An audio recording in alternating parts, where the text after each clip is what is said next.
Okay. All right. So I have Mr. Jide Pratt joining me over the phone. Mr. Jide Pratt has been an expert and a player in the petroleum industry for a couple of decades, about 2 and counting. And I think he's in the best place to also put a perspective to this conversation. Mr. Pratt, thank you so much for joining me. And apologies that I bamboozled you today.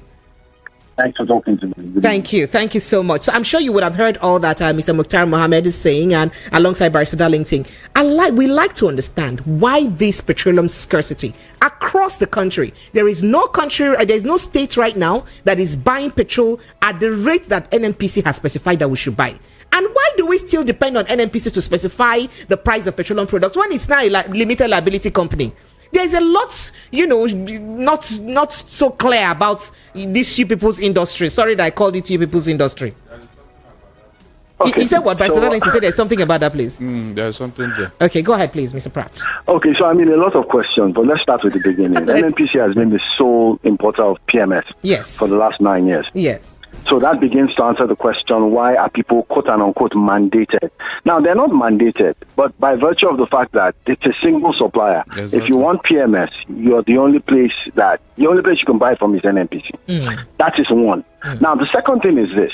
Why are prices in the coastal areas cheaper? Obviously, because of the cost of freight. So if I bought something into where there's water, where there's a vessel to berth, Lagos, Calabar, Port Harcourt. It is not cheaper in Port Harcourt, Oga. I am from River State. And I can tell you, I am from River State. Yes. Port Harcourt. I can tell you with my chest that nobody in Port Harcourt buys fuel at less than 800 naira per litre. They are complaining, they're crying. Apologies. I just wanted to mention that. So what it is that the first thing is this. We have talked about water bodies. So those are where vessels can berth.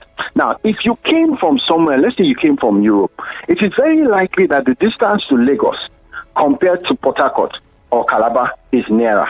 So all these things are based on what you call freight additions. Now, at a certain time, if you recall, years back, Port Harcourt was a bit, and I'll use the word volatile. So what happened is that there was something in shipping called war risk. So it means that the premium coming into Calabar or Port Harcourt is higher. So you're landing the product there at a higher price. Because of the risk. However, yes, because of the risk. However, this still doesn't solve the problem. We keep on having queues because of the over-dependence on NNPC. 9 years, only one company brings in petroleum products. So whether we like it or not, as long as it is PMS, they are the only supplier. You might ask the question, what happened after the PIA? The PIA said that we are deregulated. But in earnest, we haven't done any deregulation.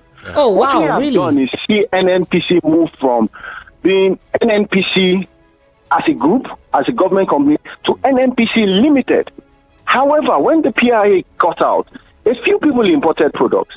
They couldn't sell because NNPC, quote-unquote, had a discounted FX rate. Exactly. So by the time they landed their cargo, they were, in fact, miles apart. I'll give you a Lagos example. If you drove into an NNPC retail outlet in Lagos today, the pump price will be displayed at 568. Yes. If you go to any other person, it's 610. 615, 619. NNPC is the one that sells to them with a premium. And then there's a lot of underground dealings going on when you're buying one. Now that you have said this, apologies for taking you up there. Now that you have said that NNPC is the one selling to them at a premium, the last time we checked, we heard this thing about Wando and all that buying of most NNPC filling station. If that is true, does it mean that it invariably means that we are buying from Wando if we buy from NNPC? Is that what it means? So no, let's correct that statement. Please, kindly help us correct it. Owando didn't buy NNPC. NNPC as an entity bought the company that used to be called Owando, Vitol, and Helios. That was OVH Energy, if you remember. Yes. So NNPC actually bought that product, that company. Now as a limited liability company. Yes, they bought OVH. Okay. So in buying OVH, what it meant is that the Owando petrol stations that you used to see before are now branded NNPC Retail. The ASPM, which is like a vessel receipt jetty that belonged to Owando, was also bought by NNPC. So NNPC Retail bought the downstream operations of OVH. So they have more stations, and their plan was so that they can distribute more. While that in itself is good, it still begets the question, why are you the only supplier? That's the problem. That's exactly why I raised this conversation. Because a lot of people are, blaming that to the scarcity that we're experiencing, or the hardship or difficulty in accessing the commodity that we're experiencing currently. So it's also two things. If you look at it, that NNPC is heavily leveraged in terms of cash flow. NNPC has been intransparent, or there's a lack of transparency for so long. So what you find out is that sometimes the suppliers, once you owe me, you're supposed to pay me after 30 days. And you're owing me up to day 180. What am I going to do? I'm going to cut supply. I'm going to hold back so that you pay me some money, I release some more cargoes. That's why it really pains me every time NNPC comes out with people are panic buying. You only panic buy when you're not sure of supply. If you're sure of supply, you're not going to panic buy. Nobody waits to recharge their cell phones. You just go on the platform and you charge your phones and you move on. So there's no panic buying. But panic buying happens when there's short supply. And short supply will happen when you don't have access to as much product as you want. Because you owe. It's really as simple as that. Hello, Mr. Pratt, are you there? I'm there. Can you hear me? Yes, I can. Go ahead, please. Yeah, so I was saying that, short supply is a function of you owe. You haven't paid as at when due. And then there are not as many players in the market. And there are not as many players because they don't have FX advantage like the NNPC has. Okay. So, and that's a major factor too. Yeah, of course. Of course. So if the CBN gives NNPC, let me say FX to trade, but a Jide and Sons or Precious and Daughters can't access the same, then what it means is that we're disadvantaged. Exactly. So the person who holds the knife and the yam would have that primary mover advantage and would determine the market. That is why there's so many ruffled feathers about the Dangote refinery. Because I was going to drive you straight to the Dangote refinery right now. What is going on? Why all of this noise? So when you say noise, if I bring in 20 billion into any country or any economy, I must shout if things are not going according to plan. Okay. That's number one. So if you build the largest single train refinery in sub-Saharan Africa, it means that the country where you work or the country where you're operating in must give you some leverage. NNPC and Dangote seem to be in the same space. The only difference is that NNPC is only focusing on retail downstream. Their refineries are dead. Dangote, on the other hand, is focusing on refining petroleum products. So he will refine for Nigeria and will refine for any other person that brings in crude. Okay. Now, this is the next point. The president now says that sell crude to him in Naira terms. So what that means... what rate? At what rate, really?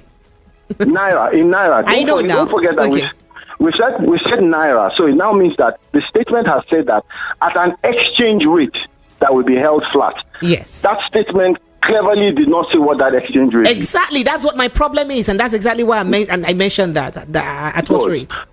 But it's by choice.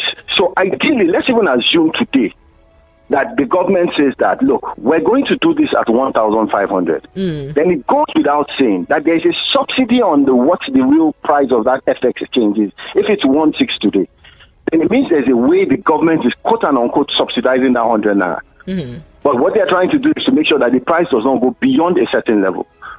The subsidy element that NNPC seems to control now goes into dust, because technically I doubt if a refinery like the Dangote refinery will subsidize anything. No, they're going to sell at what their production extract price is. Naturally. And so if the greatest input into petroleum products or distillates, if that greatest input is in crude oil, then what the president has just tried to do in principle is make sure that there's no pressure on dollar. So he wants to do it as a naira per liter so that it reduces the pressure on the dollar. But do we even have enough oil to give to Dangote? That's another question. Because do we have enough? Yes. Enough what? Enough oil to give to Dangote. Enough crude to give to Dangote. So two things you must look at. Do we have enough crude? No, because Nigeria has not met her quota in over a decade. God bless you. Now, to meet her quota, we're current, and I keep on hearing people banter about 1.6. We're not even near there. It was about 1.35. If you add condensate, so condensate comes out of the ground like crude, but it comes out with water, some liquid, and let's say some dust, some sand. So if you add that, and maybe there's another 200,000, and I even doubt it is up to that. That gets us about 1.5. But we're not there. We haven't been there consistently. So two things will happen. If you go and miss financing, which is why NNPC is trying to arrange what they call an RBL, a resource-based loan. They want to tap into the crude that we haven't brought out. But the crude that, quote and unquote, is in the reserves. That is the crude that we've not brought out yet. We have not even brought it out of the ground. It's that the is reserves. the one that is still inside ground, though. That is what we're prospecting. That's what we're prospecting for. Yeah, so the one that we know that is in the reserve, we haven't tapped it. Okay. It's there, but we have research to show it's there. Okay. So they want to take a loan against that. But the question is this. If I haven't done well superintending the oil and gas sector for 20 years, why should I be the one to take that kind of quote-unquote investment? Ideally, what should happen is that they should step back, get re-audited, and begin to jig in some private shares. So why is the president not holding and pressing for a proper auditing of the NNPC? That's the question. Even the president yesterday in his speech reminded us that he was bold enough to remove the fuel subsidy and, make it, we made it look like that's something other presidents didn't have the mind to do. I don't want to use any other word. But then again, without telling us exactly how they have held the people who have held us captive with this subsidy accountable. Is it too much to say or to expect from Nigerians? Or by Nigerians? Sadly, I think he's the one that can answer that question because he's not only the president, he's also the Minister of Petroleum Resources. So that's really a question I can't answer. So very quickly, because we don't have time, there's also this controversy surrounding the sulfur content in the automotive gas oil that is the AGO of the Dangote refinery or Dangote diesel produced by him. Even though it's not yet over, marketers are saying that no vehicle, no car owner, no engine owner or machine owner or generator owner has complained about the high sulfur of that content. Remember, some people are also cutting him the slack and saying, come on, when Nigeria refused to give him oil, we have a sweet crude that is very low in sulfur, because perhaps people are saying that if perhaps we had allowed, the NNPC had given him enough crude to refine and he had refined Nigerian crude, he perhaps wouldn't have gone, wouldn't have had to do too much to reduce the sulfur content in the oil, because Nigerian oil is, a specific or special kind of oil. But perhaps because he had to import oil that you would have to use, and other oils may be high in sulfur content, and maybe that's why we're facing that issue. So what is this drama going on with accusation of high sulfur content on one hand, and the marketers saying that nobody has complained about the high sulfur content? What do we now believe? Okay, so it's really very simple. High sulfur, no sulfur. When you start up a refinery, you have to, at a certain stage, run it. So you find out that the first set of oil that came out from the Dangote refinery, while it might have had a higher sulfur content, it doesn't mean the product was off-spec. The two parameters that you check in gas oil is the SG, the specific gravity or the density, and then you'd have something called like a flash point. Once those two things equate to normal standards, they'll go ahead and sell. However, they now have to switch on what you call a desulfurization unit, which is now supposed to reduce the sulfur content of anything they blend, because the refinery has a high Nelson index.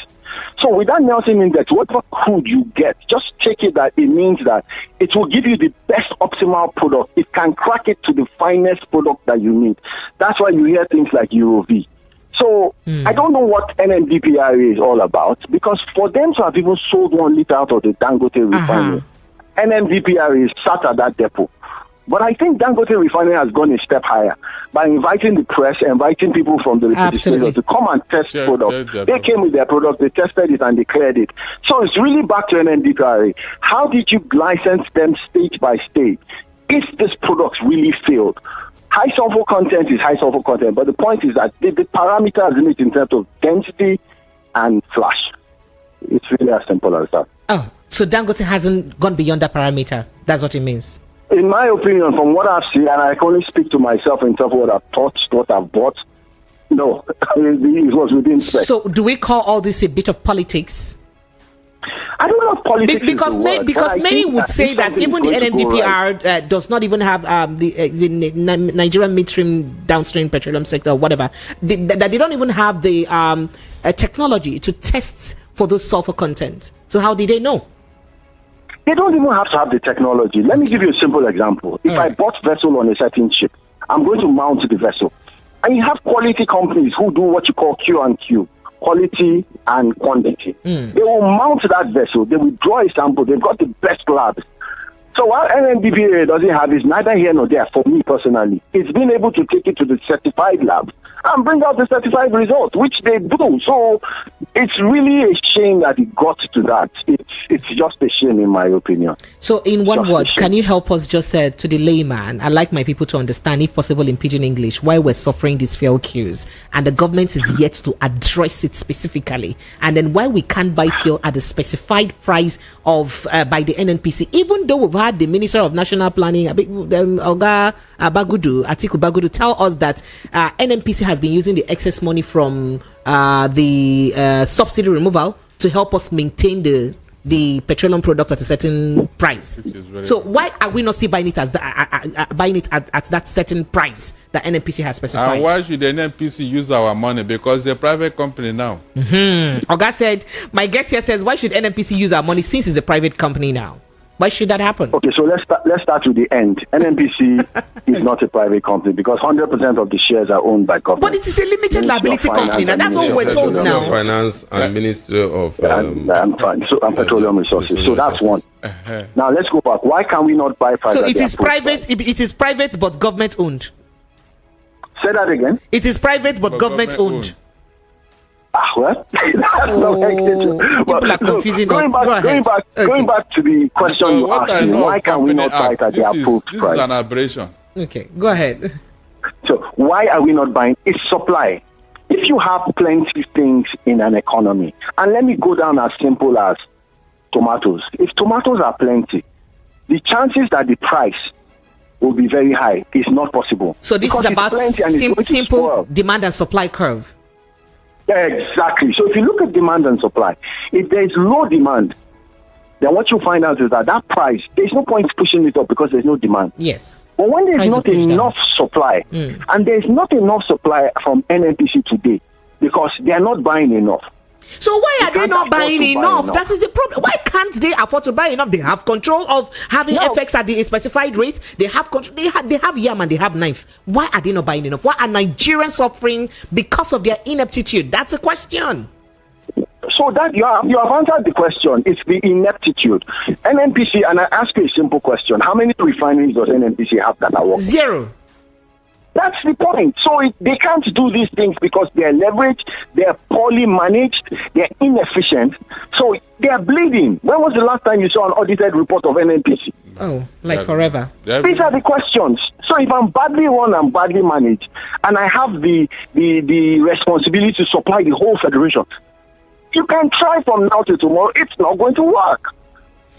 More people must come into that sector, and more people must have the same advantages you have. And then it becomes a P&L game for everybody. If I'm in Aba and I say a certain price is cheaper, I'll go to that station. That's what it tells you when you say you liberalize the sector. If I'm in Kano and I have a certain station that is doing better, I will go to that station. But if everybody buys from one source that is not well managed, there will always be product supply. Since 1960, 70, we have gone through fuel queues. We're still at it. So what has not changed? It is NNPC that has not changed. That is what needs to change. And then we're still maintaining Melekari and the rest of them. I appreciate you, Mr. Pratt. I don't want to keep you waiting for too long. Thank you. Energy. No worries. Thank you very much. I hear you're the finest energy analyst I would have, and I'm looking forward to having you live on my show someday. Do you promise me you'd come? I'll give you my best shot now. So, do you promise you come live someday?